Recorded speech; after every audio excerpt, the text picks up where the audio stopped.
Bangkok's street food is mouth-watering. Here in Bangkok's Chinatown, some of the jewels of Asian cuisine are just a few steps away, for you to enjoy right beside the street, engulfed by the myriad of smells and sounds of this vibrant, bustling metropolis.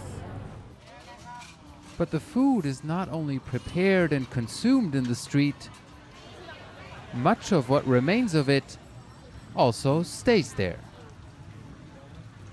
That is one reason for the recent decision to ban the trade almost everywhere. Street food has become one of Bangkok's main attractions. And that is why in tourist areas like this one, the authorities will allow the vendors to stay. But in many other parts of the city, they're already gone. Like in this residential area. Until recently, you would find food stalls on the streets and sidewalks everywhere in this area. The vendors offered all kinds of different dishes from the early morning until late into the night. But as the authorities are eager to clean up the streets, make more space for pedestrians and improve hygiene, most of the vendors here were forced to pack up and leave. One of the few food stalls that are still around is this one. And that's only because they managed to squeeze into this little corner here, which belongs to a private property, so the operation is technically not on a public sidewalk.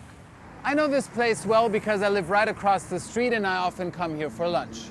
There used to be chairs, tables, and umbrellas here for people to sit, but now all they have are these little stools. This is a family business and it supports 6 people, but now they're struggling to make ends meet. They're making only half as much now as they did before. We have to save money wherever we can now, on clothes, on food. Also, we can put no more money aside. Before, we could save some of our earnings. It wasn't much, but at least a little bit. Now it's basically nothing. The customers aren't exactly thrilled either.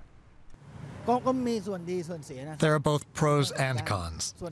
It's good that the streets are cleaner, but now it's more difficult to find cheap and good food. Personally, I want street food to be allowed because it's readily available and cheap. Here I can get a proper meal for less than €1. The sidewalks are there for people to walk and not sell stuff. I can understand that. But if they really want to ban street food, they should find another area for the vendors to sell it.